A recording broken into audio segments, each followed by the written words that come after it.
There we go, it's working.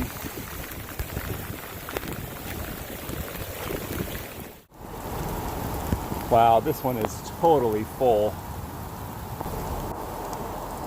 This is a lot of water we're able to infiltrate into the ground. It's exiting out really nicely. And this is the space that we planned on lining with rocks, which we didn't get a chance to do yet. Well, it's getting a little bit more cut up. Whoa, look at this snake. Look at that. Big bull snake, or gopher snake. Wow.